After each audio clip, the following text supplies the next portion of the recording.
your freak on, get your freak on, get your freak on, get your freak on. Folks, Black Star Network is here. Oh, no punches! I'm real revolutionary right now. Support this man, Black Media. He makes sure that our stories are told. Thank you for being the voice of Black America, Roland. Stay black. I love y'all. All momentum we have now, we have to keep this going. The video looks phenomenal. See, this difference between Black Star Network and Black-owned media and something like CNN. You can't be Black-owned media and be scared. It's time to be smart. Bring your eyeballs home. You dig?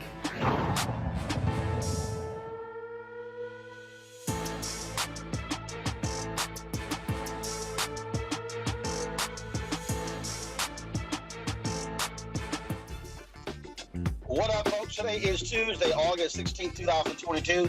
Coming up on Roland Unfiltered, streaming live on the Black Star Network. Topeka Sam was very much involved in getting the First Step Act signed into law. But she also was working on and partnering with the Reform Alliance on reintroducing people back into society who served time in prison. We'll talk with her on today's show. Gary Chambers Jr., boy, did he get screwed with the Louisiana State Democratic Party. Wait until we tell y'all how they completely blew off their own rules to screw him out of the state party's endorsement and keep him from accessing the dollars that go to the candidate of choice. Also, President Joe Biden signs the Inflation Act. Republicans are still upset with the increase on taxes of the wealthy. We'll talk about the impact of this law, and we'll talk to an all-black female merchandising and apparel company, what they're doing for the culture. Folks, it is time to bring the funk on Roland Martin Unfiltered on the Black Star Network. Let's go. He's got it. Whatever the miss, he's on it. Whatever it is, he's got the scoop, the fact, the find. And when it breaks, he's right on time and it's rolling. Best believe he's knowing. Putting it down from sports to news to politics. With entertainment just for kicks, he's rolling. It's on go, roll, roll, y'all. It's Roland Martin, yeah. Rolling with Roland now. He's funk, he's fresh, he's real, the best, you know he's Roland Martin now.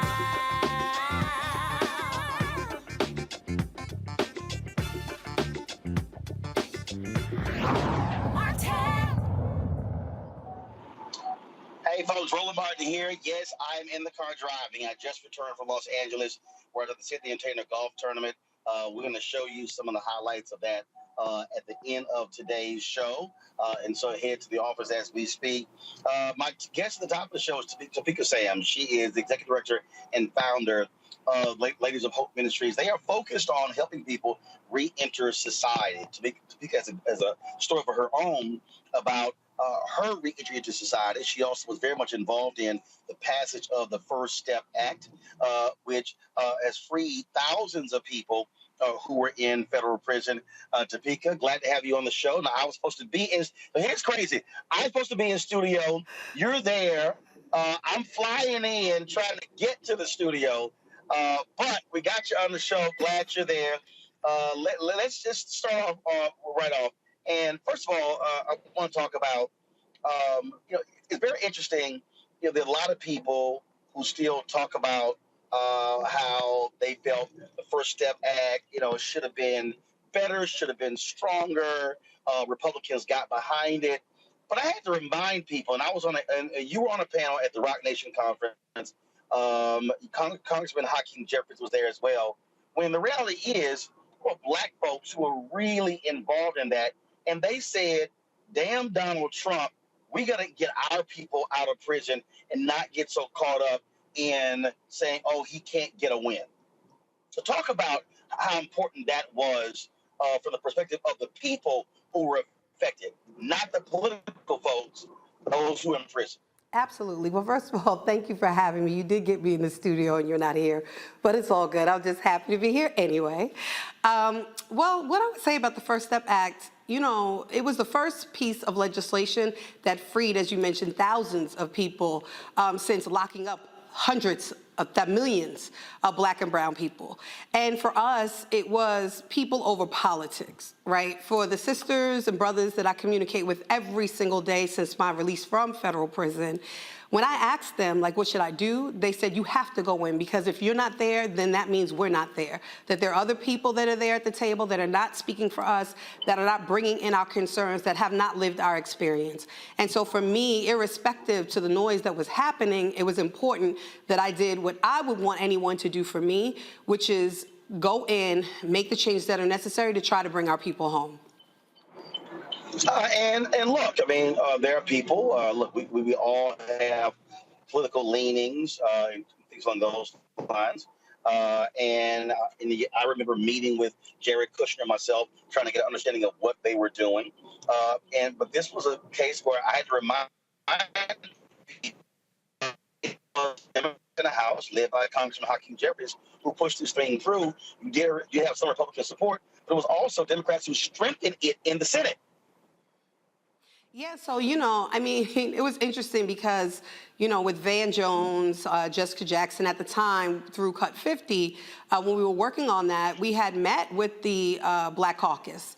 And it was interesting how, often we forget what led us to these issues, right? So it was both Black and brown elected officials that allowed legislation to pass to lock up millions of Black and brown people. So it would take the same people, if not others, for us to be able to be free.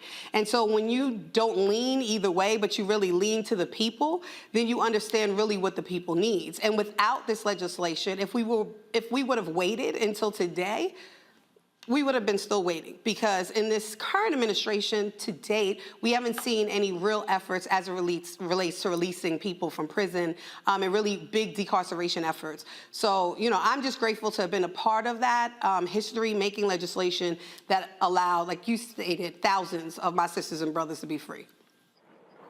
And again, one of the things that we talked about there actually was a stronger bill in the last year of Obama's presidency than the First Step Act, but you had some Democrats who said, oh, if Hillary wins, we can get a stronger bill. Well, she didn't win. That's a perfect example of you have to also sometimes take what you can get today and then come back tomorrow. So this was called the First Step Act, which implies there should be a second. Absolutely, and a third, and a fourth, and hopefully the full decarceration of people from prison and jail. So look, as you mentioned, we can't wait for another person, another administration, when there are people who will die in prison without us advocating for them and getting them out now.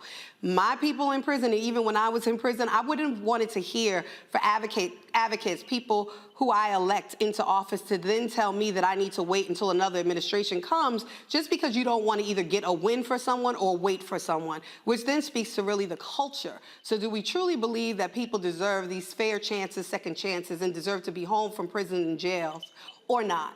And I think that's why we do the work that we do at the Ladies of Hope Ministries, because we do believe and understand the necessity for fair chance and opportunity critically around this country for our sisters and brothers coming home from prison and jail. And let's talk about that coming home from prison.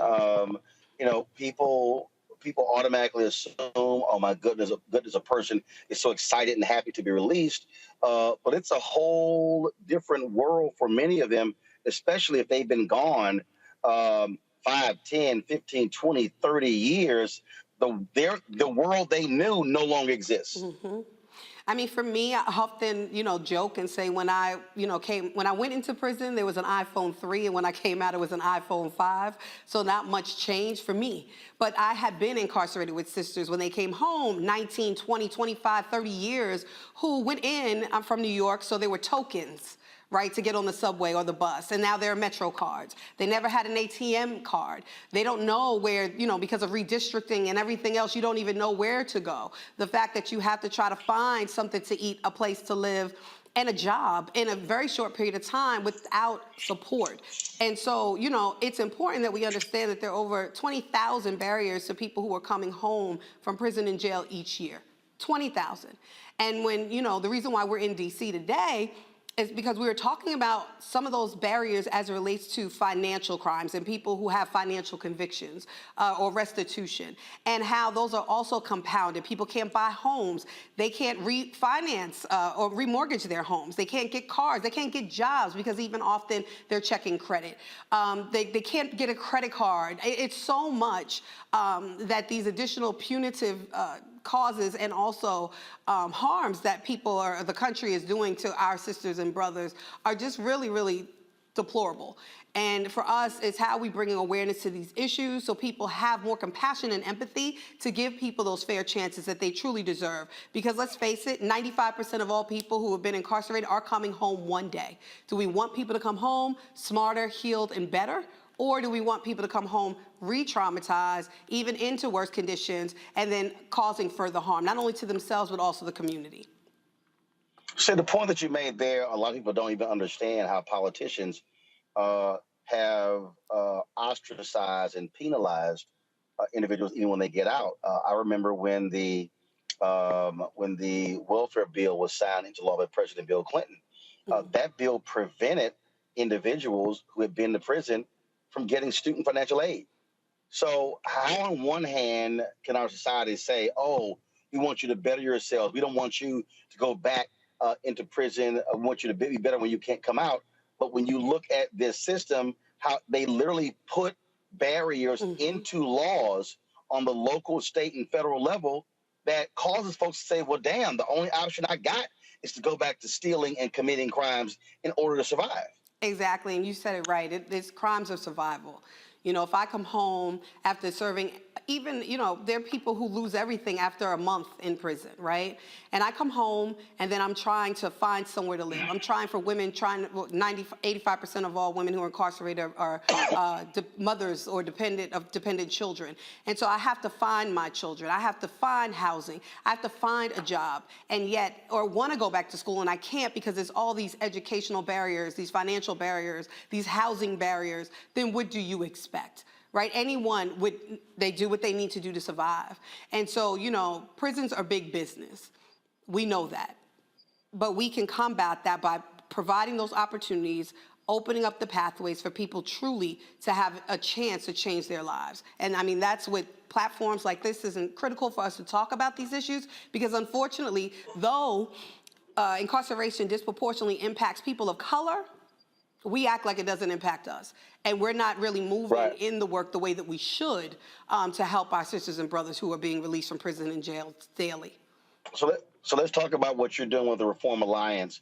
Explain what this initiative is. Yeah, so we launched a campaign called Remission Now in partnership with Reform Alliance, and it's to bring awareness to, on a federal level, people who have restitutions or financial debts that they have to pay after incarceration, that this is considered a lifelong sentence. For example, you have sisters who have ranging from $2 million to $550 million of restitution that, one, they never even received any of that income, but two, they'll never pay it back in their life. They spent years in prison. They come and paid restitution payments while they were inside, came home on probation or parole, still have to pay those debts. And then when they get off, up to 20 years of having to pay those debts. And that is just being overly punitive, over incarcerating people within the community. And it's just shameful. So on a federal level, the President of the United States can use their clemency power. We hear so often about clemency and pardons, but there's something called remission that is a part of the clemency or pardon application that will allow the president to relieve that debt that a person has been sentenced to give. And so we're bringing awareness to this issue. We're having an event at the Eaton Hotel, a lunch and learn on Thursday, August 18th, from 11:30 a.m. to 2:30 p.m. and invite anyone to join us so they can learn more about these issues, learn how they can continue to work with us to advocate for these issues and begin to, you know, change what's happening again with our sisters and brothers around these types of charges.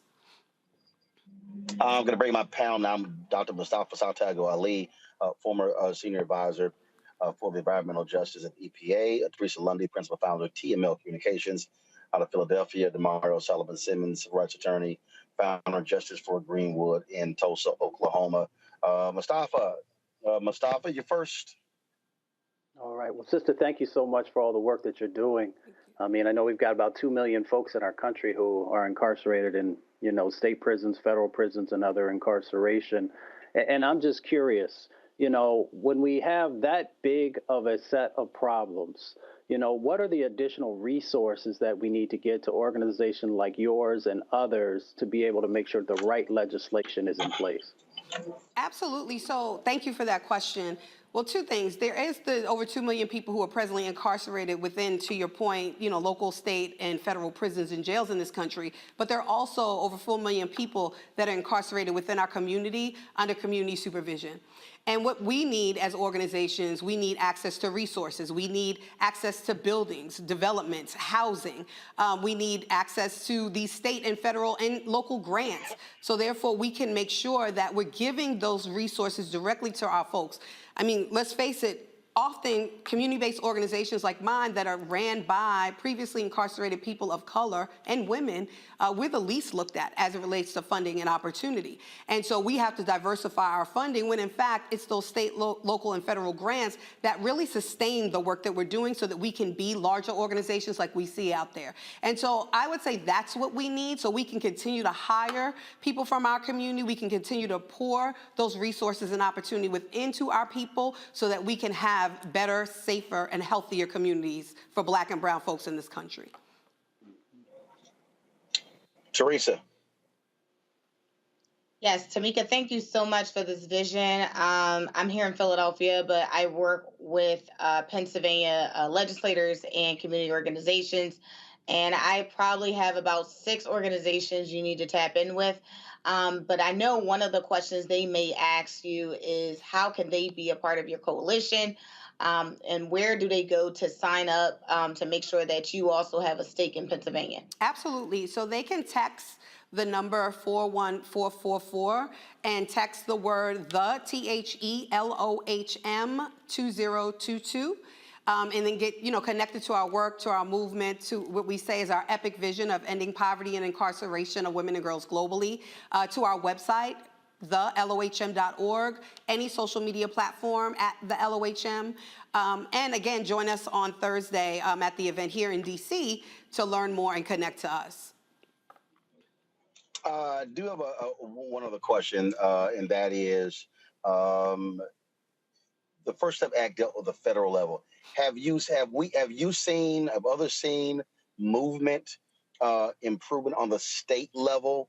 Because typically what you often hear is that when things happen on the federal level, that impacts what happens on the state. So are we seeing states try to reduce prison populations? We have seen it very far and few in between, but even as we see these efforts happening around the country, we're also seeing the number of women who are in prison increasing, right? Like we know it's an 800% increase of the incarceration rate of women over the last 20 years. And so while even... Why?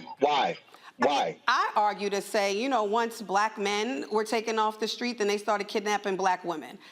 That's just what it is. And often when you leave, a person single with children with no resources, men are in prisons and jails, then often, there comes substance misuse, mental health issues, sexual trauma and violence, early childhood trauma, all of these other issues that we don't talk about in our communities, but they are driving forces of what's happening to women in prison. Outside of misogyny and patriarchy and all the racism and all the things that we understand that are part of the why. But for us, it's important that we take that, we understand what's necessary to change that, which is what we're doing, and other organizations around the country are. I mean, we decided that because we didn't see a lot of organizations that were doing our work or our housing model. We have a house in the Bronx, one in New Orleans, Louisiana, one in Trinidad and Tobago, just closed on a house in Prince George's County, Maryland. And because we couldn't get with developers or real estate agents or brokers who would rent to people who have convictions, we decided to get into that ourselves. So we're building our first 20-unit affordable housing development project in Miami, Florida, and we're scaling our work because we know exactly what we need in order to successfully succeed in the country. And you made a point, the question I think was from Mustafa when you talked about the support that you don't get. Let's just be frank, even in this space, when it comes to, I'll say, white philanthropy, that money is going to white-led organizations that are dealing in this space, as opposed to black-led or people of color-led organizations that know very well the work. And we see this in multiple spaces, even in black. Yeah, what I would say, the irony of that is that in our work, we only really get funded by two foundations or people, individuals of color.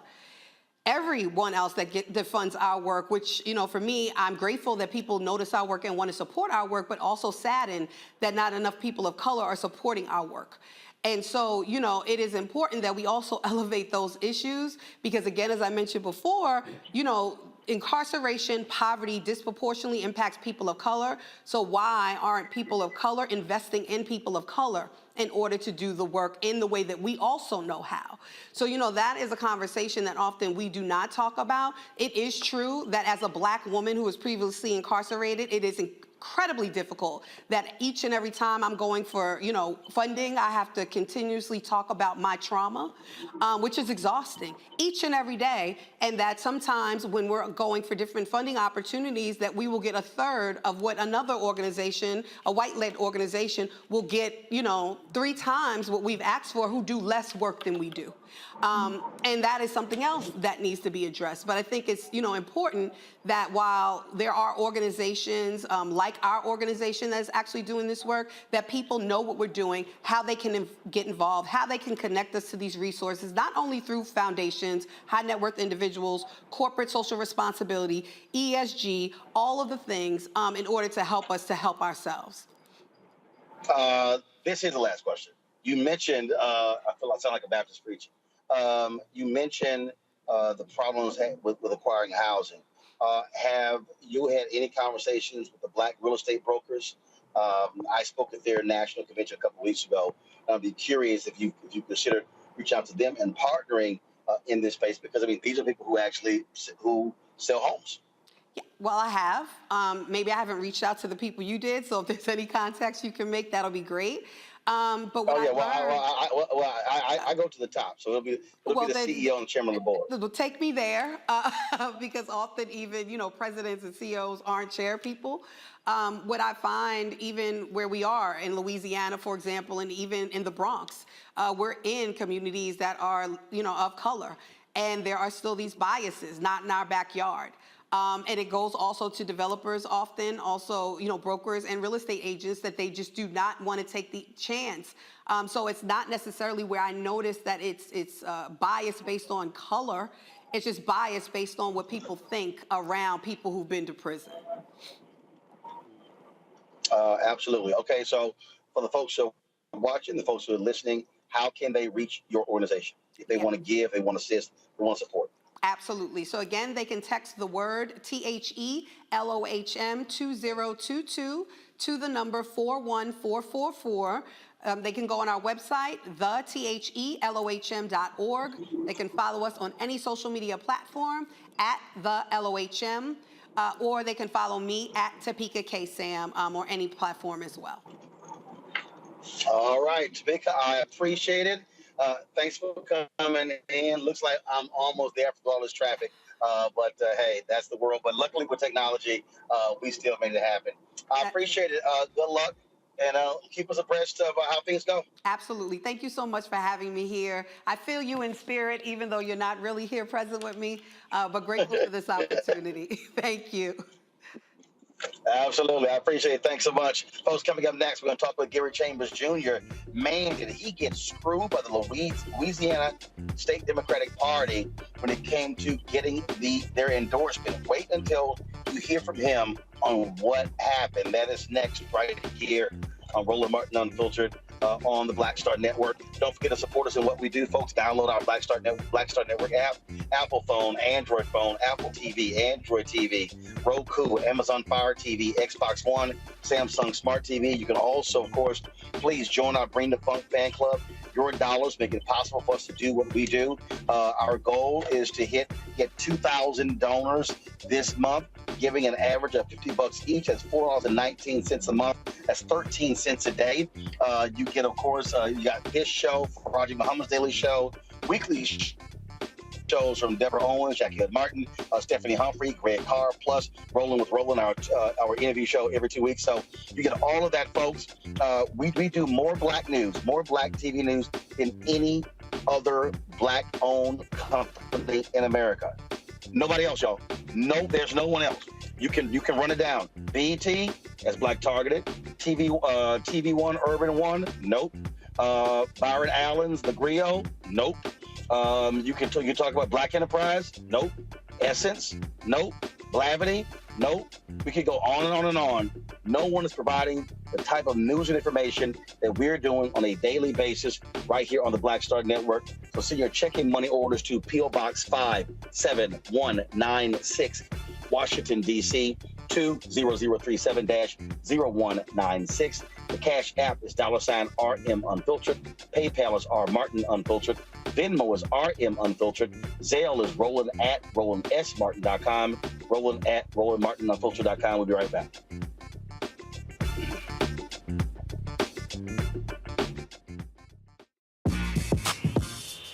When we invest in ourselves, our glow, our vision, our vibe, we all shine. Together, we are Black beyond measure. Hatred on the streets, a horrific scene, a white nationalist rally that descended into deadly violence. White people are losing their damn minds. As an angry pro-Trump mob storms the U.S. Capitol, we've seen We're about to see the rise of what I call white minority resistance. We have seen white folks in this country who simply cannot tolerate Black folks voting. I think what we're seeing is the inevitable result of violent denial. This is part of American history. Every time that people of color have made progress, whether real or symbolic, there has been what Carol Anderson at Emory University calls white rage as a backlash. This is the rise of the Proud Boys and the Boogaloo Boys. America, there's going to be more of this. Here's all the Proud Boys, guys. This country is getting increasingly racist in its behaviors and its attitudes because of the fear of white people. The fear that they're taking our jobs, they're taking our resources, they're taking our women. This is white fear.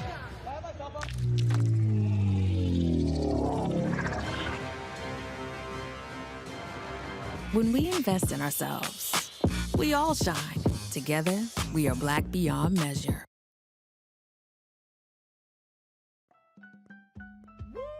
We're all impacted by the culture, whether we know it or not. From politics to music and entertainment, it's a huge part of our lives, and we're going to talk about it every day right here on The Culture with me, Faraji Muhammad, only on the Black Star Network.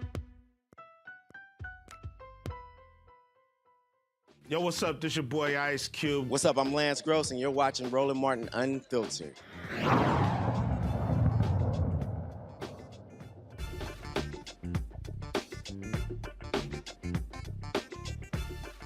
All right, folks, welcome back to Roland Martin Unfiltered. So, Gary Chambers Jr.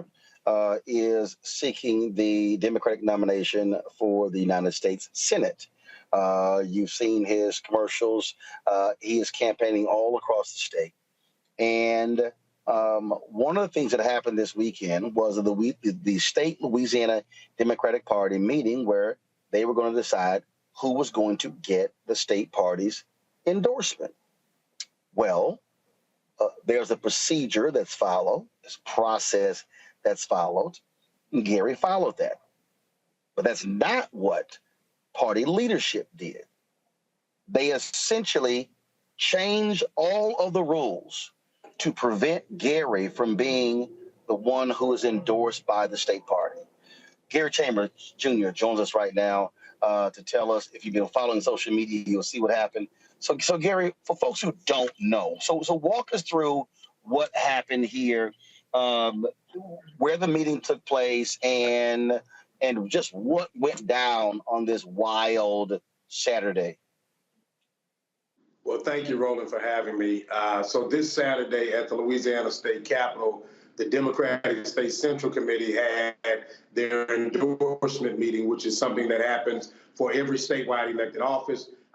We won the executive committee vote. There's a process by which the executive committee votes. We won that vote in a vote of 9-7. We then were supposed to be presented for an up or down vote on Saturday before the Democratic State Central Committee. The chair of the party allowed the rules that were in place to work for, and then when they got to the U.S. Senate race and the Public Service Commission, they allowed someone to get up and offer a resolution.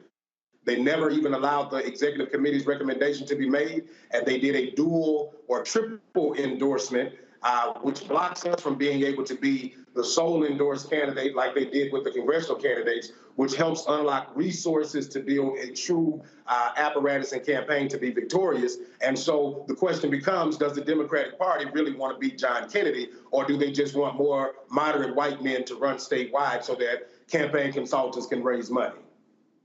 So let's talk about this. Okay, so you have the executive committee. How many black folks on this executive committee? The executive committee is about, I think it's majority black. Okay, so majority black. Okay, so it's a 9-7 vote. And the way it normally happens is if you get that, they then take your name, they go to the floor, and then folks vote it up or down. So meaning they could have taken your name, gone to the floor, and the membership votes. That's how they always do it, correct? That is correct. But here's the caveat, Roland. In March, they changed the bylaws to ensure that only one candidate, the candidate who comes from the executive committee, could be nominated, because in order to nominate someone else, you had to nominate them 5 days prior to the meeting. So the chair, we believe, created these bylaws in anticipation that I would not win the executive committee's endorsement. So I wow. recourse. And it backfired. So okay, so first of all, who is the chair? Her name is Katie Bernhardt. And Katie, white, black, and what part of the state is she from? Katie Bernhardt is white. She's from the Lafayette area of the state of Louisiana. Katie actually came to power. There was the chair of the Black Caucus, State Representative Ted James, who now works for the Biden administration, was seeking the chair, and Katie kind of operated a coup to get him out of the race to take the chairship of the party from a black man, and now she's preventing a black man from being able to win the endorsement in a statewide election, the first time a black candidate beats a white candidate in this process in Louisiana history. So, okay, so they changed the rules in March for one candidate. And so you win that. So tell people what then happened, because this is what blew me away, when she all of a sudden pulled 50 proxies out of her pocket, just out of the blue. So a resolution was presented, which the rules say that in order for a resolution to be presented to the body, it has to be 15 days prior to the vote. She suspended that rule. It said that you have to have the resolutions committee meet. The resolutions committee met. We won the vote 5-2, where the resolutions committee rejected the resolution. She still brought it to a vote, and then she pulled 50 proxy votes of people who were absent from the meeting that she could assign to people in the meeting who supported her view about a triple endorsement. Those people then cast those proxy votes, and there weren't even, Roland, there weren't 100 people in the room, but the vote passed the resolution 80-40. Okay, so this happened because she decides to drop these proxies, and that's what changed everything. The proxy votes changed the vote. We know that if it was a vote of the DSCC members that were in the room, that we would have won the vote. But because the chair was able to use proxy votes, she was able to assign those votes. Each DSCC member can carry 3 proxy votes, which means 3 people who didn't attend the meeting can be assigned by the chair to someone who will vote the way that the chair believes that the issue should be resolved. I'm sure that the members of the Democratic State Central Committee had no clue that the chair was using their vote to suspend the rules in order to pass an agenda to endorse someone else. Okay, so explain this to me then, okay? So when she did this, when she does this, how then do folks respond? Because surely if you're sitting there and you're seeing this thing play out, you're like, what the hell just happened? People were angry. People came to the microphone. People were speaking out against it. She did not let all of the members of the committee speak, which is par for the course because she also didn't let the candidates speak. There were a line of people standing there to speak against what was taking place. Attorneys were challenging her on the rules, on the fact that she had just endorsed 4 candidates by these rules and then said that she didn't agree with the way the rules were done. It was just walking hypocrisy. I felt like I was in the Republican National Convention rather than sitting in the room with Democrats who are supposed to defend the right of people to have their voice and their vote heard, but you've got a chair who manipulated the entire system in her favor. So what has the Louisiana Black Caucus said? So the Black Caucus at this point has not reached out to us. We've had conversations with members of the caucus. I believe that the caucus should take a position on this. A member of the caucus is the person who brought the resolution. And so I think that members of the Black Caucus should question if a qualified Black candidate wins in the Democratic Party's endorsement process and the party sets precedent by approving 4 candidates for office through the same process in the same meeting, how then does a member of the caucus and the chair of the party strip away the sole endorsement from a Black candidate and the Black Caucus be quiet about it? And the thing here is you've abided by all the rules. You did everything the right way. And it seems they're pissed off that you actually worked the system and was going to come out ahead. Roland, for me, that's what's the most egregious about it all. We played by the rules that they set. When they bent the rules and made the rules rigged so that if we didn't win, we would have no recourse for a floor vote, and we still jumped that hurdle and won. And then to have the chair of the party. By the way, Roland, this woman told me last October that a Black man could not win in the state of Louisiana. She failed to tell me that a Black man couldn't win in the state of Louisiana because she would do everything in her power to prevent him from winning. And on that particular point there, I mean, what you're dealing with is there's this assumption that, only a white conservative Democrat can win in Louisiana, but hell, you got to win the primary first. Well, here's the deal, Roland. There are 900,000 registered voters Black voters in the state of Louisiana. John Bel Edwards, the Democrat that is the governor of the state of Louisiana, would not be the governor of Louisiana were it not for Black voters. In the election where he won, 450,000 Black voters showed up to vote for him. John Kennedy, the senator I'm running against, was elected with 536,000 votes. If 450,000 Black votes showed up to elect the Democrat governor that's there, and John Kennedy won with 536,000 votes, the math is there.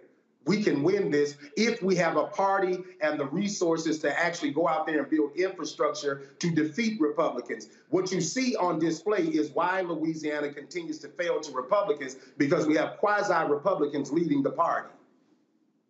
And on that particular note there, when you talk about what's happening with those Democrats and how they're supposedly leading in Louisiana, how in the hell do you think you're going to get Black people to be interested if they're trying to screw you over? Look, you've got people like James Carville out there. They've been trashing you, attacking you for this other candidate who, last I checked, didn't he just become a Democrat?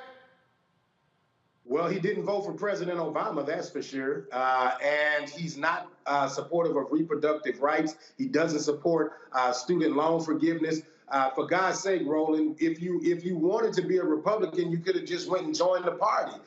We need people who actually care about the things that Democrats care about on the ballot. We keep chasing this mythical white margin when 50% of Black voters in the state are staying home. 30% of white voters in this state consistently show that they want a Democrat elected.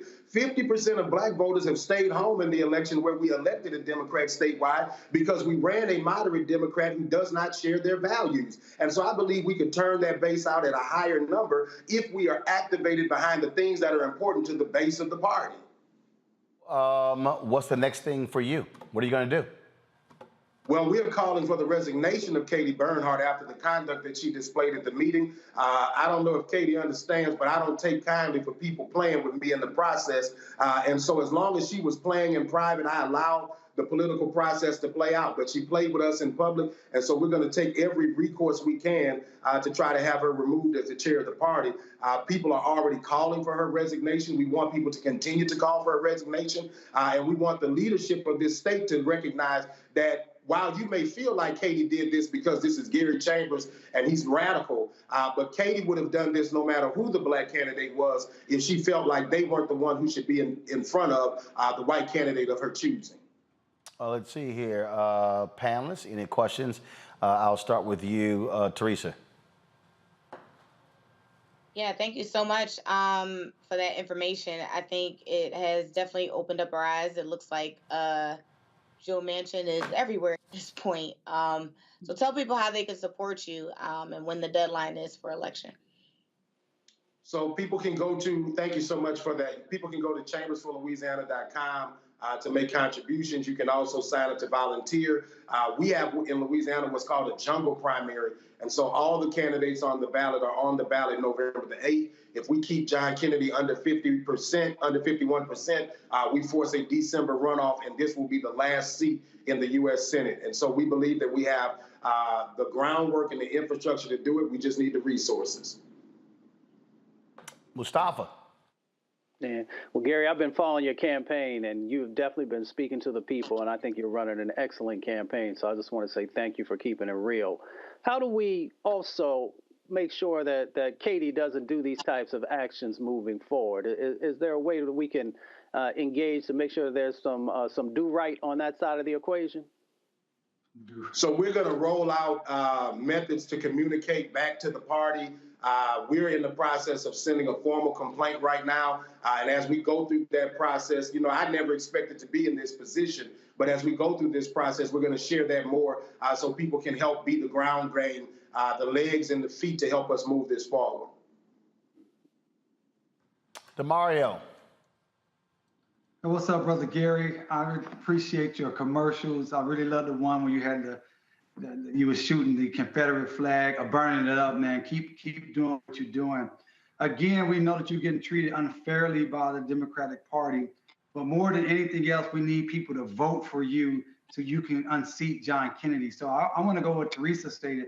Tell us once again how we can help you tangibly right now from wherever we are. I'm in Oklahoma. How can someone like me that does not live in Louisiana, how can we help you? You can go to our website and donate. You can sign up to volunteer on our website, Chambers for Louisiana. There's a Take Action tab there. For us, we're going to organize something different and bringing people to Louisiana for days of action where you can come and get on a bus this fall and knock some doors for us to help us galvanize people around this state. And you can call all your aunties, cousins, and grandmas that are black folks in Louisiana and show them these videos, because I don't believe that the people of Louisiana will take too kindly to the treatment that Katie Bernhardt has done to a black candidate running for office. And the thing here is, again, so Gary, so explain to people again when you say jungle primary, because they hear that. So what actually happens on Election Day in November? So on Election Day in November, all of the candidates, Democrat, Republicans, Independents, whatever, are on the same ballot. You vote. John Kennedy, if no candidate gets to 51%, the top two vote getters go to a December runoff. So we don't have closed primaries in Louisiana. And so everybody runs on the same ballot. And then if no one gets to 51%, there's a runoff in December of the top two vote getters. We intend to be in that runoff. John Kennedy's polling right now at 51%. He's not a very popular senator. If we continue to galvanize and get national attention around this race and get people to pay attention, if the DNC takes the second blackest state in America seriously, we can defeat John Kennedy. And that particular point right there is one that I have talked about beforehand, and that is, look, you have a significant number of black folks in Louisiana. That was a federal court that ruled that Louisiana should have a second black congressional district. Supreme Court put a hold on that. And so the reality is, if the resources are poured into Louisiana, again, you could potentially have Louisiana do what Georgia did, and that is if you were able to register a lot of these unregistered black folks and turn folks out in numbers. Unfortunately, when you talk about black turnout, I think you had put it out beforehand, the low numbers of black turnout in the 3 largest cities in the state. When John Kennedy ran, black voters turned out around 28% in the state of Louisiana. When the Democrat that is elected statewide ran, 50% of black voters turned out in the state. If we turn out black voters at 60, 65%, we will do something in Louisiana that's not done in any other state and elect black candidates up and down the ballot statewide. And that goes right to one of the things that I have said to people numerous times is we've got to get black turnout. I think when you put it out there, I think you said it was like New Orleans, Monroe, Baton Rouge, and the highest was like 36%. You know, if 32. So we get black turnout at 50, 60, 65, 70, 75, those margins can determine the election. They absolutely will. They absolutely will. And we've seen it done. We did it in 2015 and in 2019 with John Bell Edwards. The problem is the party has only activated behind moderate white men. And so the reason we haven't seen it done is because we haven't activated behind anybody other than moderate white men. And so if we want to see people elected in this state that look different, think different, and actually produce for Louisiana, Roland, I always lead with the numbers. Louisiana ranks 50th in the nation. And we rank 50 in crime and 49 in opportunity. And I think we rank 50 in crime because we rank 49 in opportunity. If you change your leaders, you'll get a change in your community. You mentioned the effort to go door to door. First of all, how is that process going? Are you getting support from organizations when it comes to signing people up, things like that? We are the only campaign that's currently knocking doors in Louisiana, and we're excited about it. We're knocking all over the state with volunteers. As students come back on campus at all of the universities around the state, we intend to ramp up our volunteer apparatus. And so we're just activating and building out as we go. Of course, it takes financial resources to make all of these things move. And so our fundraising is working in concert with that so that we'll have the resources to get it done. All right, then. And so, as you said, you're looking for folks who want to assist, who want to support. And I also take it that you're going to a lot of those places where black folks are in rural Louisiana who otherwise are ignored by those white, moderate to conservative Democratic politicians. We were in Jackson, Louisiana just last week talking to folks in East and West Feliciana because those folks are dealing with things in their communities and not getting any attention from their elected leaders. And so we're spending time with people in small towns and big cities to talk about the change that we can make happen for the entire state of Louisiana. Well, it's one of the things that I keep trying to tell people, the best way for a person to lose is never to run. And at the end of the day, you got to actually put it together, and you got to put a campaign together. And I just want our people, and sure, I guarantee you, there's somebody who's watching right now who's saying, see, right there, those damn Democrats, that's why I can't support them. But the reality is, you are running as a Democrat. We can actually change the party, and we can change the party with the power of our vote. And all of a sudden, we start throwing folks out who have power, and by voting our numbers, then guess what? That'll get their attention. No doubt about it, brother. We just got to keep pushing. All right. Gary Chambers, Jr., we certainly appreciate it, man. Thanks a bunch. Let us know what happens next with the state chair of the Louisiana Democratic Party. And we'll also be calling her to see if she wants to come on to talk about how she changed the rules to screw you over and keep you from getting that endorsement. Thank you, brother. I appreciate you. All right. Thanks a bunch. Go back to our panel here. This is the thing, Mustafa. I continue to tell folks, and we're going to keep hitting it over and over and over again. We can go historically what happens. We can look at Atlantic City in 1964 when the Mississippi Freedom Democratic Party went there and they were denied representation in the Mississippi delegation. and they were not happy when a compromise was brokered. One African American and one white person from their group, but they were not happy. Bob Moses wasn't happy. Fannie Hamer wasn't happy. They were angry at Bayard Rustin and Dr. King for a decision that they took place. But in 1968, it was a completely integrated delegation. We've seen this where the rules were changed by Reverend Jesse Jackson Sr. and the late Ron Daniels and the late Ron Brown, where you begin to see far more representation as superdelegates after Reverend Jackson's run in 1988. And so this notion that even on Democrats have been always embraced black folks, no, that ain't the case, but black folks have always flexed our muscle in order to achieve the desired result. Well, you know, W.E.B. Du Bois said that a system cannot fail those it was never meant to protect. So we have a responsibility in this moment to dismantle these systems. How do we dismantle these systems? By utilizing our leverage and our power to get our individuals into the positions to make sure that these entities work for us, and to make sure that we have, an actual chance, that there's equity and justice built into it.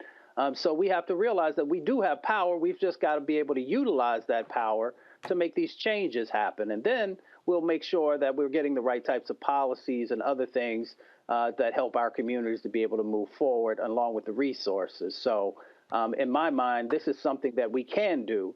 We just have to get motivated, and we've got to get focused on the steps that we have to do strategically. And Teresa, if you are a black Democrat, elected office holder in Louisiana, you should be kicking your party's ass of what they did to cheat Gary Chambers out of this. Bottom line is, if you got rules, follow your rules, but don't all of a sudden change the rules on the fly because you don't like the results. That's what Republicans are doing with Donald Trump and trying to rig elections.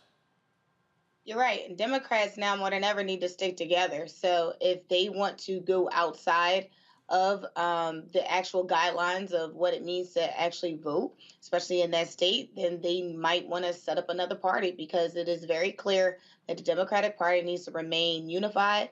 They need to remain respectful to one another, and also just understand that, this election definitely does mean more. We say every election it means more, but this one in particular does mean more. And they should uphold the same rules, that they give any candidate that's running. So if it doesn't work for them on their behalf, they need to not have a selfless behavior, but more of unification. Start thinking about the people where they desire to serve. DeMario, I hear people who say, forget that, start our own party. You can look at the recent history, I think the last 40 years, of how that has gone. People understand that. I also am a firm believer that if something isn't being done right, guess what? You change it. You literally go in and you try to take it over and change it. And that means being willing to challenge authority. Yeah, and that's what Gary's doing down there in Louisiana. And it's unfortunate that he has to stay focused on a race and not get too veered off on this discrimination that he's received. I mean, that was really race-based discrimination. They tried to be real slick because they actually nominated another black candidate. What's the value of endorsing 3 people? That doesn't make any sense at all. But the reality is this: he needs the votes to win. Even if he gets the endorsement from a Democratic Party, that in of itself is not going to move those black people back in those rural areas you talked about, Roland.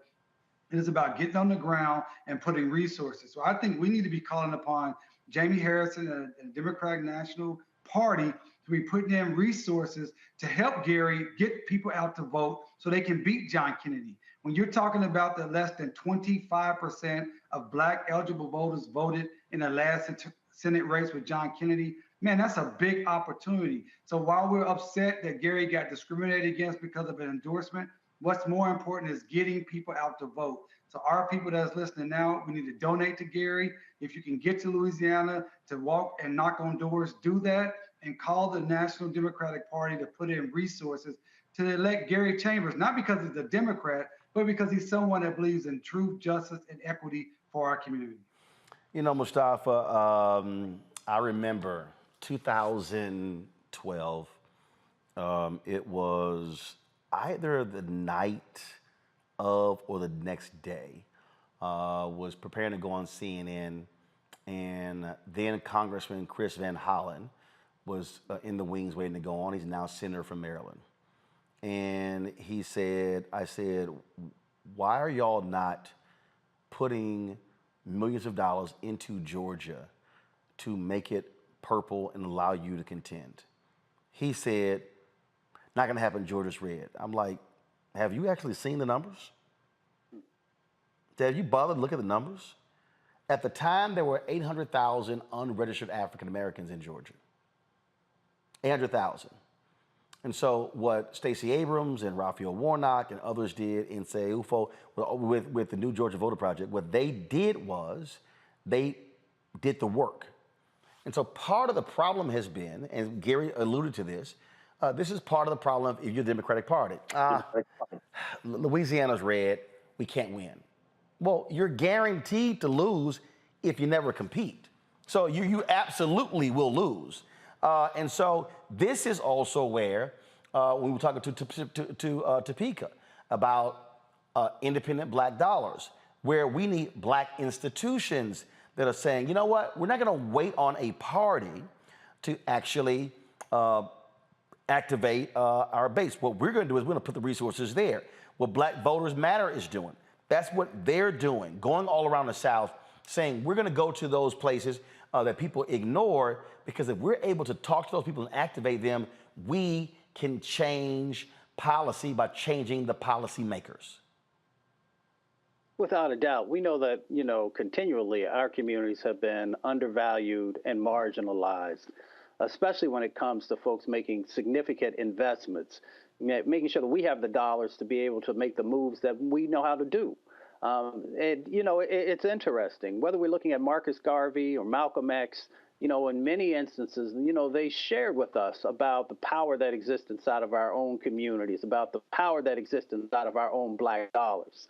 And that if we focus them, there are amazing things we can do. All you got to do is look north from Georgia and look up to North Carolina when folks told Reverend Barber and the Moral Monday movement all the things that they wouldn't be able to do. And they said, okay, we'll show you. And they actually were able to move North Carolina and to make real changes happen there. So the examples are out there. The green prints, the blueprints are out there for folks about how when you support our communities, when you support our institutions, and when we support our own, that we can make real change happen. But the issue here is simple, Teresa. You gotta do the work. This is not going to happen by running commercials on television. It is going to happen when you are hitting the ground and you are touching people. That's how this changes. You're absolutely right. I can't tell you how many times, I have to tell, either clients or friends who are now running for public office, you have to, not only do your strategy, not only 6 months till it's time for people to vote in the primary election, you have to do it year one and year two, way before then. So if you haven't been in a community, it's time for you to get up and actually be active. Hit the doors, talk to people, learn about their issues and concerns. So when it is time for you to make that announcement, you now have a backing of supporters who see the vision and understand your leadership. Otherwise, you're wasting time, you're wasting money, and, the campaign falls by the wayside, less than 6 months to when it's time to announce. So it is incumbent for every individual who wants to run for public office to not only hit the ground running, but also understand the people's concerns, who then will help you raise money for that seat. And DeMario, you understand that, what y'all done for Justice for Greenwood. I mean, look, if you don't get out there and make it happen, nothing will happen. That's right, Roland. I just reiterate what Mustafa and Teresa said. It's so true. You have to be on the ground. You got to knock on doors. And I appreciate Gary talking about the program that his campaign is doing to bring people into Louisiana, people who are excited about him having an opportunity to represent not just Black people in Louisiana, not just Louisiana, people in Louisiana, but the Black community as a whole, because you can look at the track record of a person like Gary Chambers, that he's always spoke truth to power. He's always tried to fight for what was best for Black people. And I remember when President Obama was running for office in 2007 and I drove down to Dallas, my wife, myself, and my best friend, Jeff Trevilian, attorney Jeff Trevilian. And we walked around Oak Cliff, knocking on doors, trying to convince Black people to vote for President Obama instead of Senator Clinton at the time. That's what it takes. That is what it absolutely takes. So that takes resources. So again, I implore everyone to send Gary a donation. And if you can send him $5, send him $5. If you can send him $500, send him $500. We need to support this brother and other Black candidates around this country who need our resources and our time. If you cannot get to Louisiana, if you cannot get to a particular state, call your friends and your nephews and your cousins, as Gary said, your nieces and them, and have them get out there and knock on those doors. And you know, I had called out some of these FBA, ADOS, B1 folks who were sitting here whining and complaining. And I said, why aren't y'all not supporting Gary Chambers? Then you had people sitting there go, oh, he'll sell out, he ain't real. And I'm like, it's amazing. I'm like, boy, y'all will complain about anybody. I'm like, why don't one of y'all run? See, this is my whole point. You can sit here and bitch and moan about somebody else and with the work that they're doing, or you can do it yourself. But if all you're doing is sitting your ass on the sideline, complaining about somebody else, well, your opinion don't mean a damn thing to me because you're not choosing to be involved in the game. So I think what Gary is doing is great. Other candidates who are running is great. That is what's important. We must be in the game. We must be fully engaged in the process. But most importantly, folks, using our elective power. If you're sitting your ass at home and you ain't voting, nothing changes. Well, I just, Roland, if I may, we got to vote, but we also got to fund our candidates. We got to home bake for them. We got to do more than vote. It's more than voting. Voting is great, but we got to do the full. We got to participate in the political process the entire way. Yes, and that's why I always say that voting is the end of one process and the beginning of another. Because even if your chosen candidate doesn't win, we still have to be engaging that school board, that water district, that DA, those judges, the legislature, the county, Congress, because again, we are constituents. And I think too many people walk around saying, oh, man, I'm nothing, I have no power. No, you do as a constituent. But if you don't vote and you don't speak up, it's guaranteed you'll get ignored. All right, folks, got to go to break. We come back, we'll talk about politics of the day. We'll also, of course, have our marketplace segment featuring a Black-owned business. A group of sisters run this company dealing with merchandising and apparel. That's for the culture. And we'll show you some of the sights and sounds from Cynthia Entertainer's 9th annual Celebrity Golf Classic. I was playing in it on yesterday. The VIP party was on Sunday. Ellen Champagne King was doing her thing. And so we'll give you a taste of what took place there. You're watching Roland Martin Unfiltered on the Black Star Network. Don't forget, download our Black Star Network app. We're trying to get to 50,000 downloads. We should be there by now, y'all, seriously. Apple phone, Android phone, Apple TV, Android TV, Roku, Amazon Fire TV, Xbox One, Samsung Smart TV. And of course, you can support our Bring the Funk fan club. Your dollars make it possible for us to do what we do, to cover the news that matters to you. And so the way to do that, folks, is contributing to our fan club. Check your money orders. Go to P.O. Box 57196, Washington, D.C., 20037-0196. Cash App is $RM Unfiltered. PayPal is R Martin Unfiltered. Venmo is RM Unfiltered. Zelle is Roland at RolandSMartin.com. Roland at RolandMartinUnfiltered.com. Sean Nash, thank you very much for your donation. I certainly appreciate that. I'm looking on here for others who have given during the show. And so I'm scrolling. I know there's a couple other names because I missed those. So I'm just going to do this here real quick. Cash App. So let's see here. Y'all keep the music going. It's all good. Thank you very much. Keep the music going. Kia Richardson, thanks a lot. Stephanie Smith, Madison Gunter, Stanley, Timothy Poole, thanks a lot. Joy Jenkins, I appreciate it. Vernon Murphy, Rochelle Folquet, Jennifer, let's see here, Shafar Flowers, Colette, Stacy Johnson, Veronica Ramirez, Cherry Jackson, Gwen Lawson, Yergin, Robert, Raymond Harrison, Han Solo, Daniel, Devon Julian, Drew Knight, Brian Reed, Cynthia Hollinger, Katura Jones, Crystal Handy, Alva, Jay Martin, Cassimi Cole, Sharon Gordon, Jeffrey, Grande Wright, Maria Rivera, Rosalind Fontaine, Demita Hankerson, Stephanie Booth, Brian Alex, Carol Lynn Snowden, let's see here, Sherelle White, Kalia Walker, Theodis Rice, Courtney Hart, Richard Jackson, Gwendolyn Cannon, Demetrius, Harriet Jones, Tommy Williams, Keenan, Maurice Williams, Samoto, Dabney, Fayetta Sawyers, Benny Burrison, Sammy Sawyers Jr., Jawan Yvette, Scotty Cole, Angie, a.k.a. Mocha Mima, Christian, Matthew Price, and I think one just came in, Briante Brewer. I appreciate it, folks. Thanks a bunch. I'll be right back. When we invest in ourselves, we're investing in what's next for all of us. Growing, creating, making moves that move us all forward. Together, we are Black beyond measure.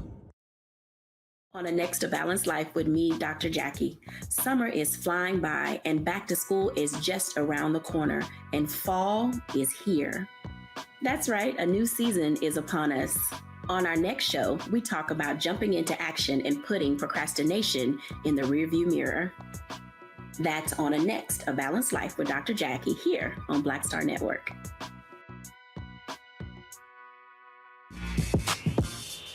When we invest in ourselves, our glow, our vision, our vibe, we all shine. Together, we are Black beyond measure. Next, on the Black Table, with me, Greg Carr, a conversation with Professor Toyin Falola, a man described by many as an African intellectual legend. He is without a doubt the most important and prolific writer, thinker, teacher, and servant of African studies in the modern world. And then today, we have George Floyd, the Black Lives Matters, and the re-emergence of radical Black thought. We're honored to welcome him to a very special, can't miss episode of The Black Table, only on the Black Star Network.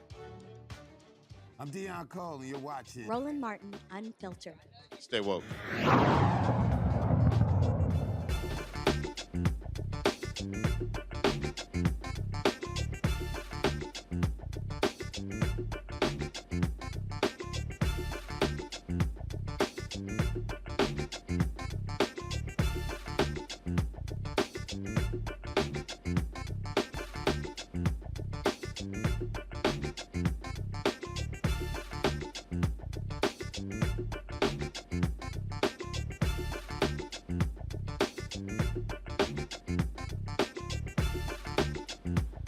All right, y'all, so there are new excuses from Donald Trump as relates to why he had classified documents. So let's see. I'm trying to keep up now, DeMario, Mustafa, and Teresa. So first, if I'm correct, evidence was planted.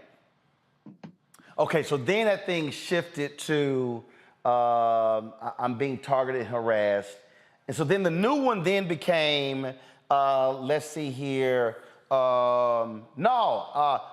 I had a standing order to declassify everything. Okay, so now the new one is Mark Meadows' fault. And now the new one is, hey, Bear Garland, you might want to go ahead and chill because, my people might get violent and I don't want no shit to go down if they get violent. So the best thing for y'all to do is to stop investigating me because that's going to keep them from getting violent. Were any of y'all awake during January 6th? I was. So I'm just trying to understand, Teresa, why these fools think that threat is somehow going to work right now. We've already seen what Trump's thugs will do. So prosecute his ass to the fullest. I agree. You have to make an example out of Trump. Otherwise, the mayhem and the issues that we're still having outside of his presidency is going to continue. You know, I've never seen a more amplified, you know, commentators on Fox News and other related media platforms that, you know, really, you know, just doesn't care about the law. They don't care about the justice system, and they're picking apart the case like they are actually attorneys instead of commentators and opinionists. So it's very unfortunate. You know, this is kind of where we are in the country, and we're not actually covering the news that is necessary for people to know, but we are covering this case so aggressively that, you know, it's almost fear-mongering versus actually, you know, saying from the Presidential Justice Department that we are going to prosecute Donald Trump and his crimes and his affiliates. So I don't think the Justice Department needs to be scared. I'm not sure what this tactic that Trump and his designees are doing. But they absolutely need to prosecute. If it's not on a federal level, then they absolutely need to do it in New York, and they need to do it fast before this becomes a virus that we cannot cure. Well, but here's the deal, though, DeMario. There ain't no bottom. See, here's part of the problem. All of these people have been trying to use common sense to deal with Trump and his people.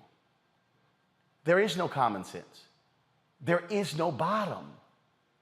There is no such thing as him going, you know what? I think we've gone too far. It doesn't exist. So as long as if you let a criminal continue to rob you and they suffer no repercussions, they gonna keep robbing you. That ain't changing. That's just fact. And people need to come to grips with this reality on what needs to happen when you're dealing with this thug, Donald Trump. 100% facts. And Roland, you know, for the last year, I've said it almost every Tuesday that they need to arrest this guy. And as Teresa said, his designees and affiliates.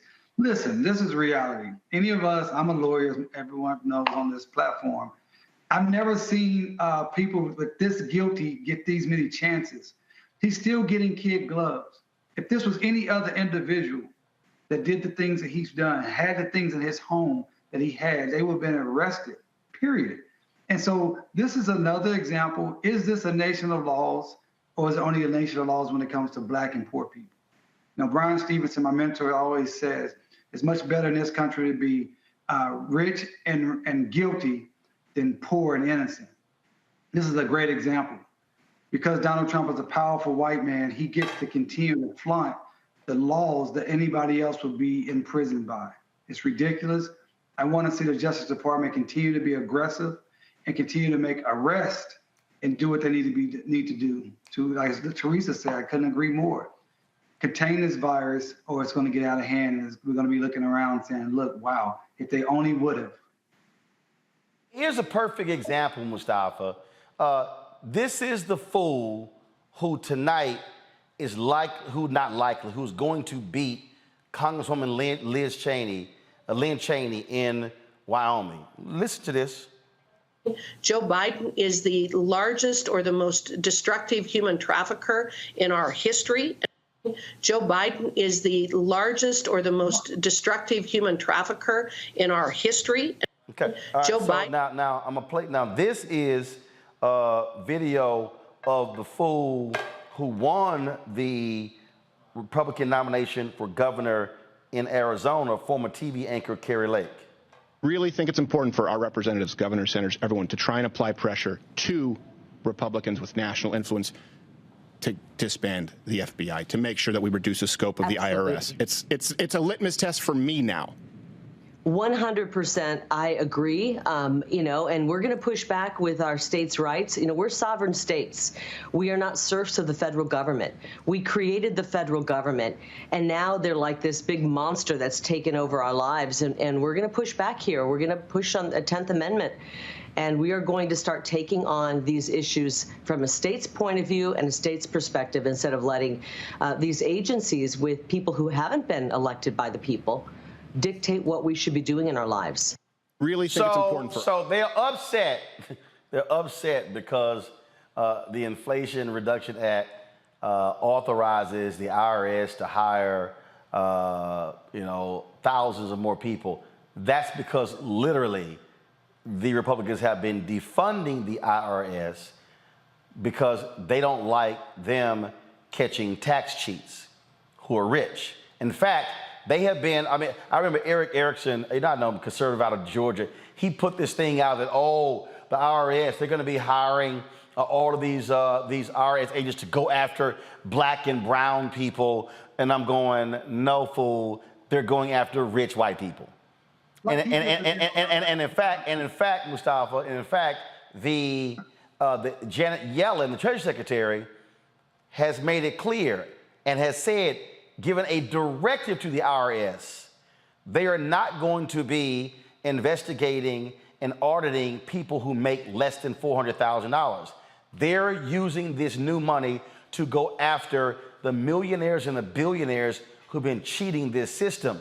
But these are, so I'm trying to get people to understand, people have got to stop saying Trump, Trump, Trump. No, this is the entire Republican Party, local, state, national. They're all crazy. Right. Trump ran his presidency as a dictatorship. We all know that. But what he also did was, for all these folks who've been holding these types of views, maybe their whole lives, to now be able to bring those forward. And it's a very dangerous situation. People always talk about the dangers to democracy. Yes, that's important. But it's also dangerous to everyday folks out there across the country, because these folks want to destabilize and create chaos so that they can hold on to power, and so that they can seem like once they've created this chaotic situation that they can then swoop in and try and give some normalcy and try and settle things down. When you have individuals, not just, former or Donald Trump, but also these other individuals who are running for office, they're doing such a disservice because they continue to fan these flames. And as we've talked about on this show for a long time now, we see how it's starting to play out. We see all these militias, we see these nationalists, we see all the increases that are happening, around causing additional violence inside of communities. And now even the FBI is now having to deal with, the violence that's being directed toward them. All of it goes back to the rhetoric that these folks have been, just infusing into the country. And they're creating a situation that will be hard for people to come back from if we don't vote in this midterm and in the general election and begin to get things back on the right track and to begin to get some decency and humanity back into our everyday lives. And I really do, and people keep hearing me talk about this here, DeMario, they really don't understand. These people right now, I need everybody who's watching me right now, they have been meeting in D.C. and all around the country, and Republican billionaires have been funding this. They, right now, with the Heritage Foundation, with all of these groups, they are putting together a master plan to come in and fire thousands of government workers. They are building a database of crazy followers of theirs who, if Trump wins, and here's the other deal, if it's not Trump and it's DeSantis, they're still going to do it. They want to come in and wipe out everybody at the EPA, at the Department of Education, at DOJ, at the Pentagon. If you think you saw crazy from January 2017 to January 2021, you ain't seen nothing. That's why I keep telling black people, I don't give a damn how you feel about Biden-Harris. The evil that these people are planning to unleash is nothing that this generation, has ever witnessed. Go read the Axios story where he details their planning. What they're doing is beyond crazy, DeMario. And people, all people, oh man, we dealt with Trump before, it'll be fine. No. What you saw then pales in comparison to what they want to do. No, man, the fact of the matter is these people want power and that's all they care about. And they want to be in control and they want to eradicate any guardrails that's going to keep them from their goals. And that means that they have to burn down the federal government. We already saw that they stormed the Capitol of the United States of America and was willing to do whatever it took to get their power. So that's a given. We need more white people saying these things to their brethren and their sisters and being very clear about the true and present danger of these white Republicans that they present to the entire country.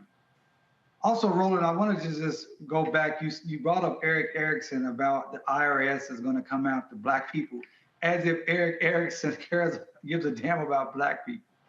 You know, they do not want the IRS agents there because they know that most likely they're going to go after people with wealth and rich folks. Now, I don't want to deal with the IRS like the next person, but all of our government has been underfunded. Right here in Oklahoma right now today, we have so many openings across government and across the federal government.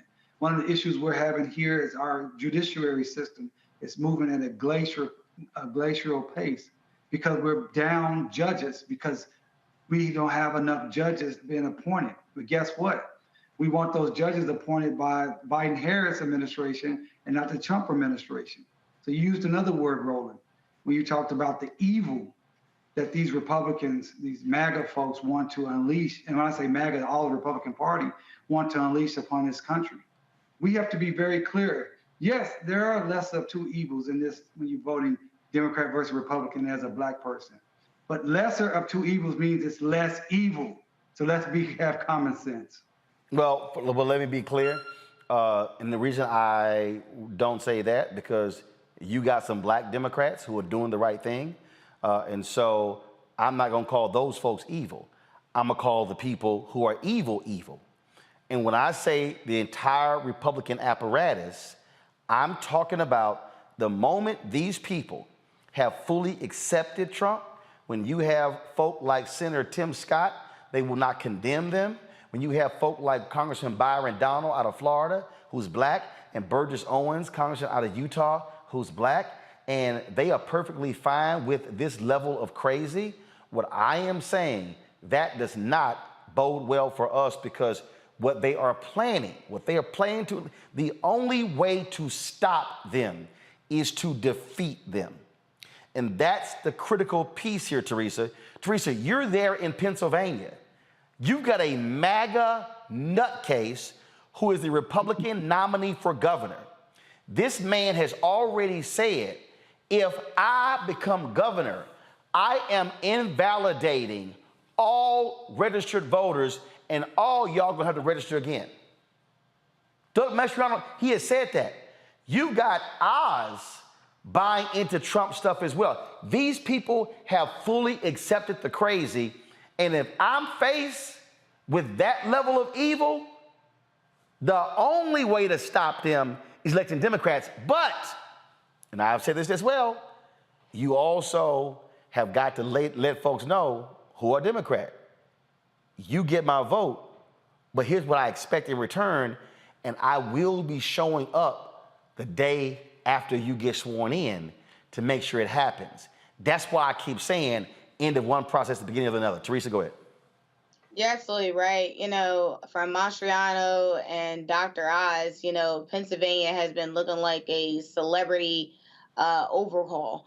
It's got to a point where the Republican candidate, Doug Mastriano, sent a letter to the Democratic nominee, Josh Shapiro, indicating he will not do any debate unless it's in a setting and a moderator of his choosing, and vice versa. And then they have it on an open media platform where everybody can get involved. So, as we were counting down the days, literally days and weeks at this moment, to figure out who the next elected official will be, we also have to be very aware in Pennsylvania. We have a Working Families Party that are taking votes away from Democrats. So this independent party that is working their way up, and again, will also, I believe, harm Democrats and their voting. So, it's so many nuances here in Pennsylvania, and it baffles me why the DNC is not doing more.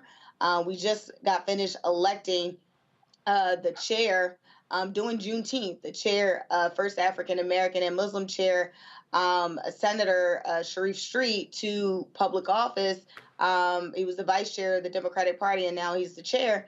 And so, he's ready to hit the ground running. But again, the extra resources and support needs to come from the DNC, and they need to activate now versus doing what they usually do is at the end, because Pennsylvania is absolutely on the radar and under attack. All right, folks, I'm telling y'all, and I know it's hard for some people to go, okay, man, I think that's histrionics. I think you're just over the top. No. They are literally studying where Trump went wrong and the mistakes, and they have vowed we will never make those mistakes again. They are forcing people to sign loyalty oaths to carry out this crazed agenda. These people are sick and demented, and trust me, they are not out for the best interest of black people. Period. These yahoos in Arizona, they are absolutely nuts. And they have nominated for governor, secretary of state, attorney general, all the races, MAGA nutcases. Ain't that many of us in Arizona, but every damn one of us should be voting in Arizona to keep those fools out.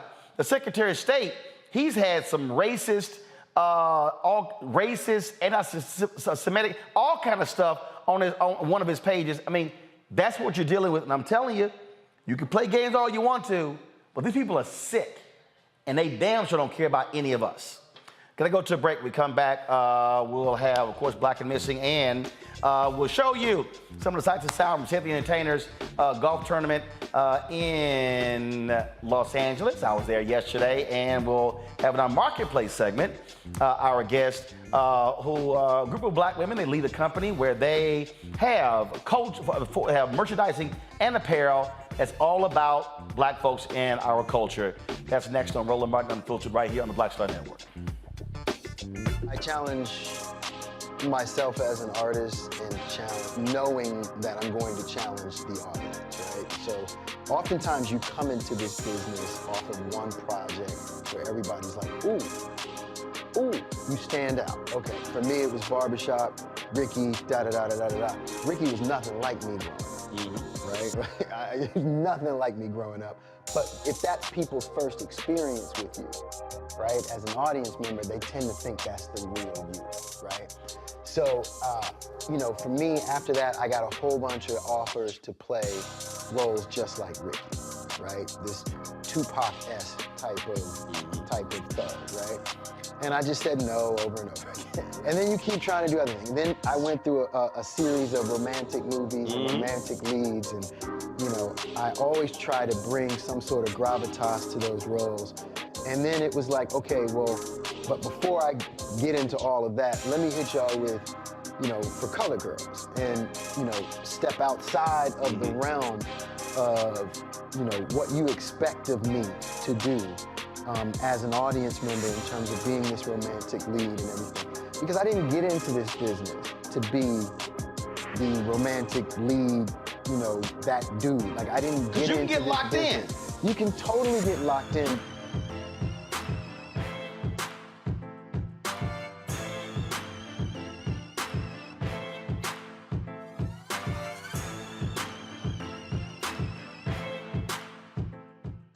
When we invest in ourselves, we all shine.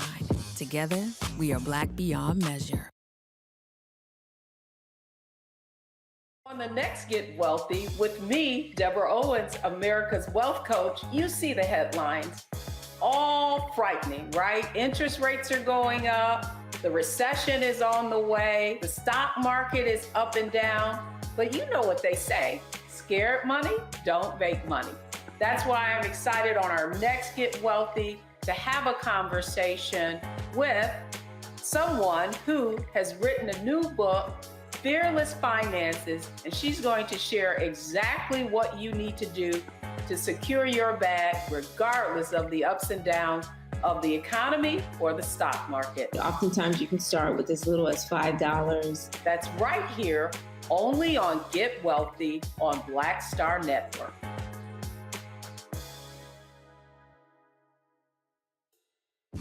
When we invest in ourselves, we're investing in what's next for all of us. Growing, creating, making moves that move us all forward. Together, we are Black beyond measure. Carl Payne pretended to be Roland Martin. Holla! Hi, I'm Chaley Rose, and you're watching Roland Martin Unfiltered.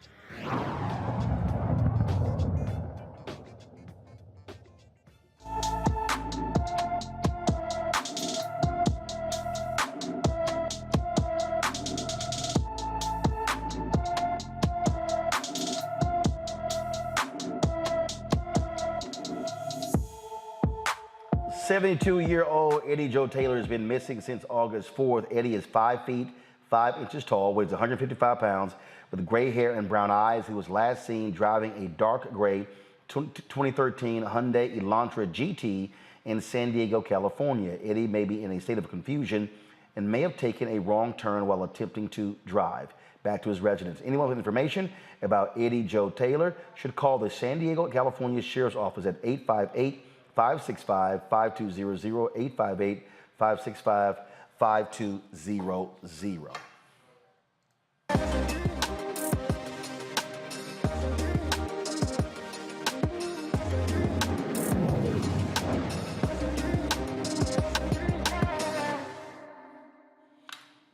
All right, folks, got back to school going on, and so like many of you, I'm sure you want to have your kids represent when it comes to school supplies and make sure it's about Black culture and you're supporting Black-owned businesses.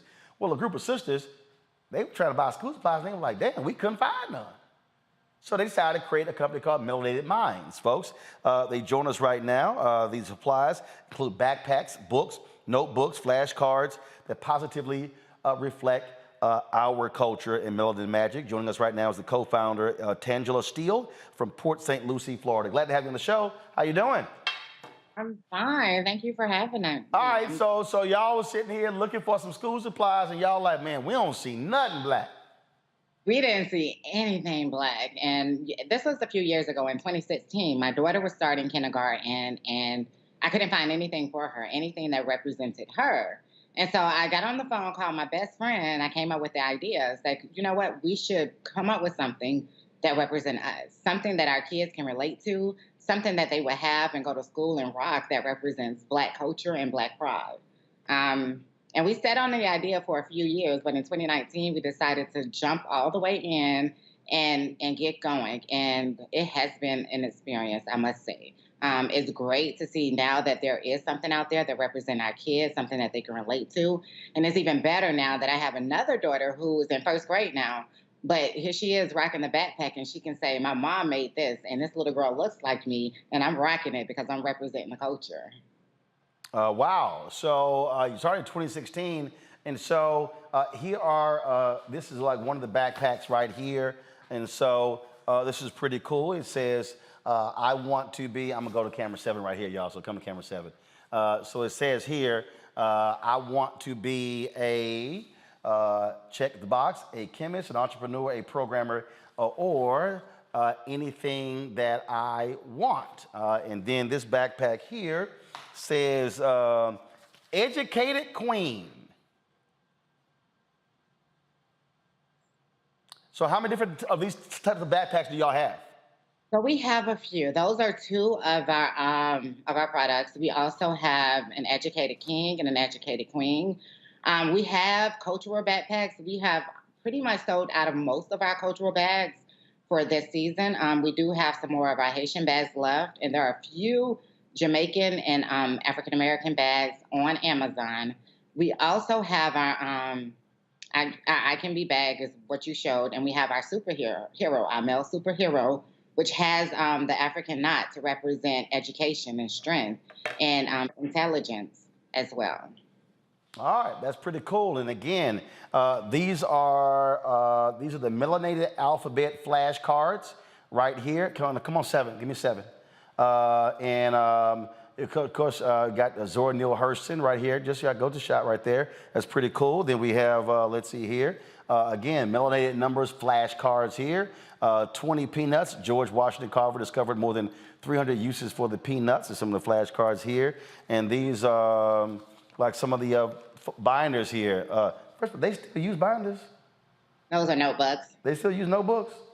They still use notebooks, yeah. Damn, I thought everything is technology now. Young, Gifted, and Black. And then same thing, I want to be a chemist, entrepreneur, programmer, anything that I want. And so how many different products do y'all have? So you have notebooks, flashcards, you got, let's see here. This is a Melanated Conversations Family Edition, Conversation Starters. So how many different products do y'all have? Oh, that's a great question. So we have about 8 to 10 different lines for our backpack. We have the ABC cards, the number flashcards, notebooks, conversation starters. We also have our social action box. This is something that we started during George Floyd, when George Floyd was murdered, and we were having those conversations with our kids, explaining to them what happened. And we came up with the idea of creating the social action box because we wanted them to understand what it is that we're going through and what's happening and the need to continue our fight for equality for all. All right, cool. Got questions from my panel. Let's see here. See, who got kids? Demario, you got kids? I don't have kids. You don't? I don't. Well, you're a big ass kid, so you go first. Oh my God. I first of all, good to see you tonight. My question is, I want to know what type of pushback you've received, if any, from like school systems, because I represented a kid a couple years ago who wore a shirt that said Black King here in Oklahoma, in Edmond. And he got in trouble at the school. They tried to suspend him. They made a big deal about it. And there was another case in Ardmore, Oklahoma, where they said the kids they had a Black Lives Matter shirt on, and they said they were being discriminatory towards the white kids. So I want to know, have you experienced or heard any of that type of reaction from your products? And if so, what are you doing about it? That's interesting. I have not heard any of our clients or any of our buyers or kids going through that. I will say the pushback that we have received is on our advertisement. Whenever we do online ads, we have received comments that say we're being racist. What about the whites? You can't leave us out. We're discriminating. Those are the pushbacks that we have received. Fortunately, it hasn't touched any of our babies. They haven't experienced that part of it. All right. Teresa. Well, thank you so much. As you've been talking, I was literally searching the website and sending group text messages out because I don't have kids, but I know a lot of folks with kids that are Black and brown. So my question to you is your product line only in English, or do you have a Spanish version coming out soon? So right now, it is only in English. We would have to figure out how the Spanish will look, and I suppose it wouldn't be too difficult because we could hire a translator. We haven't thought that far ahead yet, but that is definitely something that we will look into for the future, yes. Mustafa. Well, I love the name Melanated Mindz, so thank you for that as being your foundation.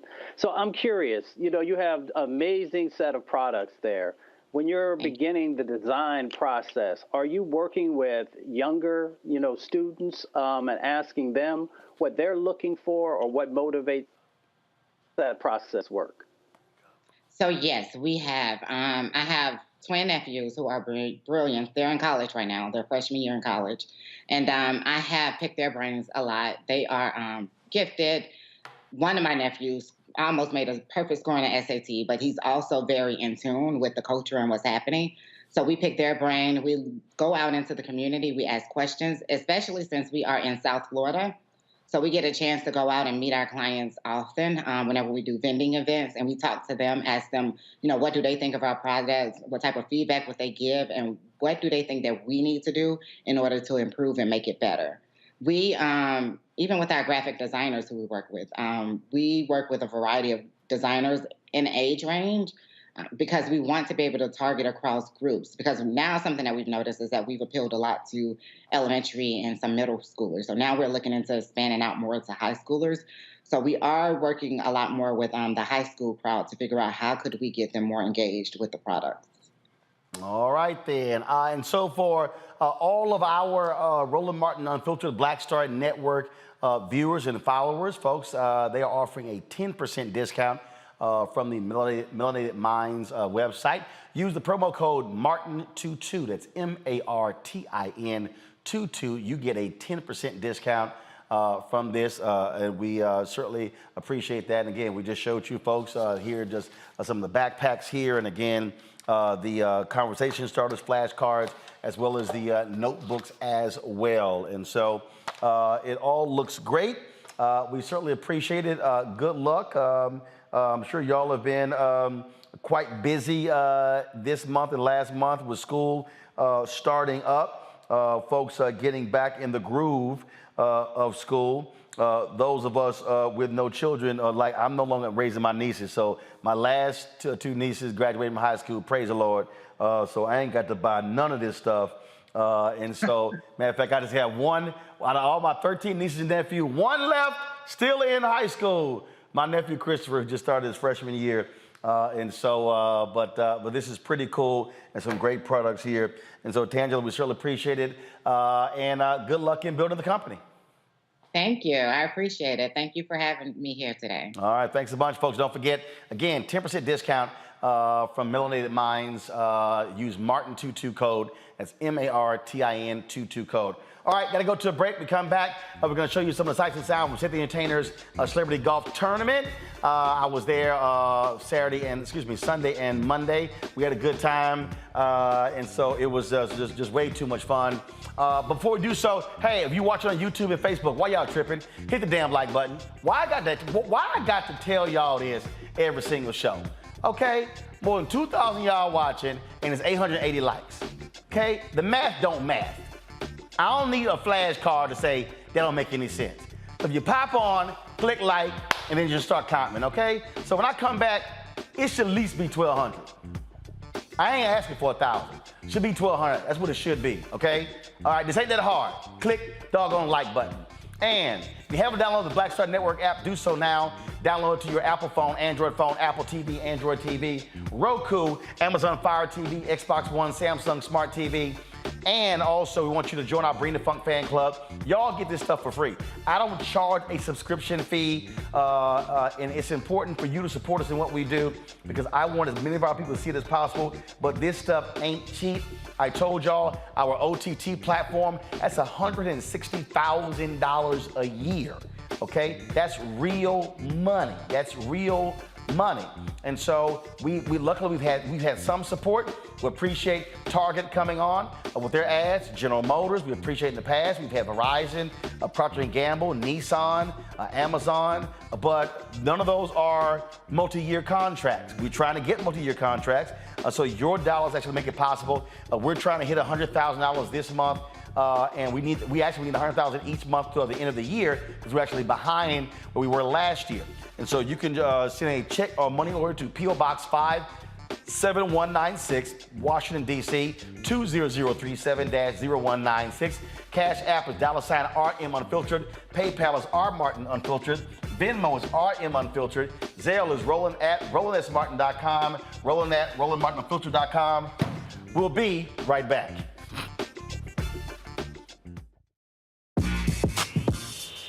When we invest in ourselves, our glow, our vision, our vibe, we all shine. Together, we are black beyond measure. Hatred on the streets, a horrific scene, a white nationalist rally that descended into deadly violence. You will not White people are losing their damn minds. As an angry pro-Trump mob storms the U.S. Capitol, we've seen shootings. We're about to see the rise of what I call white minority resistance. We have seen white folks in this country who simply cannot tolerate black folks voting. I think what we're seeing is the inevitable result of violent denial. This is part of American history. Every time that people of color have made progress, whether real or symbolic, there has been what Carol Anderson at Emory University calls white rage as a backlash. This is the rise of the Proud Boys and the Boogaloo Boys. America, there's going to be more of this. Here's all the Proud Boys, guys. This country is getting increasingly racist in its behaviors and its attitudes because of the fear of white people. The fear that they're taking our jobs, they're taking our resources, they're taking our women. This is white fear.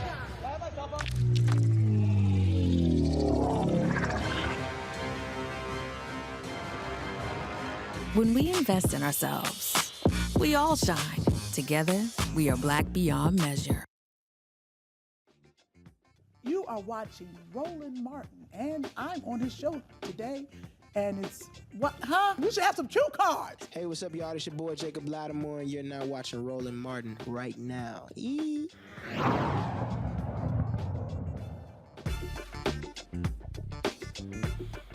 All right, fam. This weekend, Sid the Entertainer had his 9th annual Celebrity Golf Classic benefiting the Cowles Family Foundation. We play Spanish Hills Country Club every Sunday. Day before the tournament, there's his VIP pairing party where there's entertainment. We get to mix and mingle. They got food, drink, cigar, all that good stuff. A lot of great folks who are always there. Dr. J, Marcus Allen, Alex English, D.L. Hughley, Anthony Anderson, Joe Torre, Willie Galt, so many, Willie Buchanan, David Justice, a lot of cats in the sports world, a lot of cats in the entertainment field, and so we're always glad to be there. Normally we broadcast from there. I decided to take a rest. I said, no, I'm just going to play this year, so let me thank Erica for filling in, hosting the show on yesterday. But I did want to show y'all a little something. I'm always shooting video, and so here is a little bit of this weekend. Check this out.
survive. I've been running ever since. It's been a long time coming, but I know change gon' come. Oh, yes. And yes, it will.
All right, Sid, so you got, look at this here. So, I guess, you know, you said Joe Lopez can't be the only one. Yeah, he got it all Mexicaned out, you know what I'm saying? Like, you got the chucharitas and the morellatas.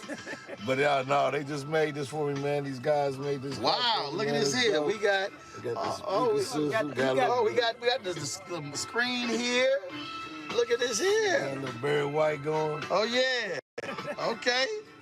All right, then. It's not, and not only that, he got the nerve to have some low You see the wheel? You see the wheels? I see the wheels. He got the nerve to have low profile wheels. I see the wheels. Yeah, that's the thing about it right there, man. You know, truly representing for St. Louis, huh? Yeah, I'm put on, man. Skirt, skirt.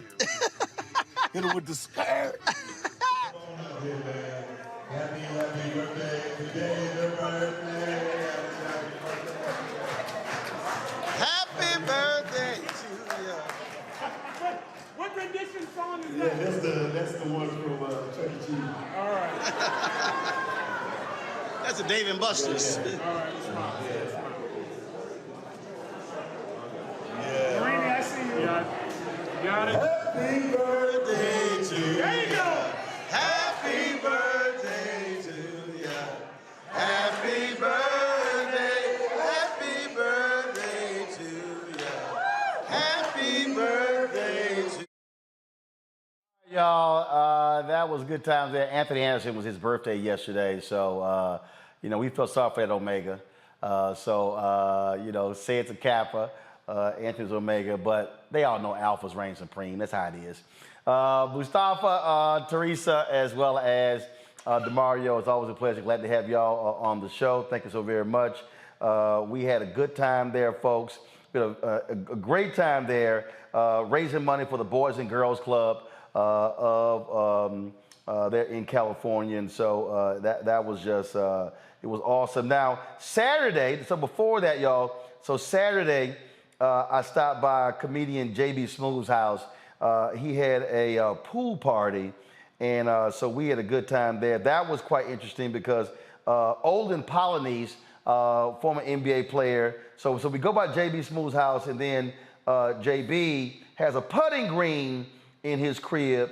And so Olden made the biggest mistake of actually challenging. See, DeMario, lucky he left. So Olden Polynice, y'all, is a Sigma. He's a Sigma. And Olden sort of made a mistake of trying to challenge me on a putting contest. I beat Olden the first time. Then he said, well, let's do it again. And I said, so you just want a second ass whooping. And so this is what the end result of that second ass whooping to Olden Polynice. Check it out. Where you go, O? You need a drink? You need a drink, O? Need a drink, O? Yeah, Doc, he needs some happy ice. Because right now he is not happy after missing that putt. Oh, he had to putt to win it? No, hell no. Hell no, he was already down. He already down. He walked off. He just walked off. Y'all see what alphas do? We just, Big Cap Sigma just walk away. He just said it's hot. We snatch their heart. Oh, he hot. You can't handle the heat. Oh, he hot. He goes into the sun. He can't handle that heat. It's hot, boss. No, it's ice cold. It's alpha ice cold. The state of Mississippi. It's alpha ice cold. Don't give a damn about your meteorological assessment. It's alpha ice cold. It's alpha ice cold. He got me. Twice. He got his own putter. Got him twice. You got him twice. Don't you always see Roland out there wherever he's traveling? He got the golf stick in his hand, man. Wherever he at, I be seeing him. I golf too. But this man be doing it, man. Come on. Okay, I'm gonna get his number. We gonna play next time I come back. I'm better than him. I'm way better than him. We gonna play next time I come back. Hey, you see this here? I had to put my putter in because it's too hot. It's too hot. I gotta cool my putt off. I gotta cool my putt off. I'm still in that one. I gotta cool my putt off. I'm getting everything I deserve right now. And I ain't mad. I'm getting everything I deserve. If I don't step up and win, I agree. I should be rich. Just remember this right here. Oh, right here. See that? Just remember that. Nah, just remember that. Oh, it goes like that. No, it's 06. No, it don't. That Longhorn. See, he thought that was Longhorn. See? He didn't know that was y'all little Sigma side. Your little Sigma side. Oh, he said the little Sigma. He can't handle that 06. All right, y'all. So last one. So JB. Now, mind you, this JB's house, y'all. So we sitting here, and JB wanted some of the action. Did not go well for him. Comedian Finesse Mitchell is doing the camera work while I did that other work. Let's just say I beat JB's ass 11-1 in a putting contest. Every 2 days. Follow you, boy. Oh! That boy went way off on that one, wasn't he? One heat. Hey. Come on now, what you got?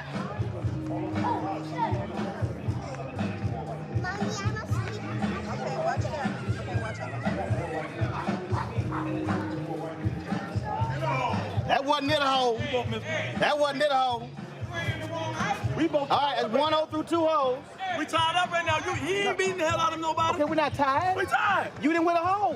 You only won 1 hole. Right, it's 1 hole through 2 holes. Okay, let's go. We got a long way to go. Boy, can't count. This game is longer than you think it is. Boy, don't go. He only up by 1. This game not long. As old. He only up by 1. He only up by 1 hole. Let's play ball. Play ball, man. Let's play. Game just started. What's up, right here? Right here? Tell Uncle JB you're still in the game, Uncle JB. No.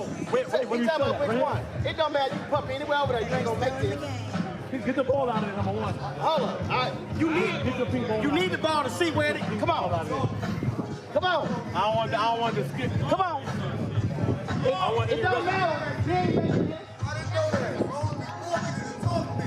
Ain't no pressure. Just don't mess up. Ain't no pressure. Just don't mess up. 2-0. 2-0.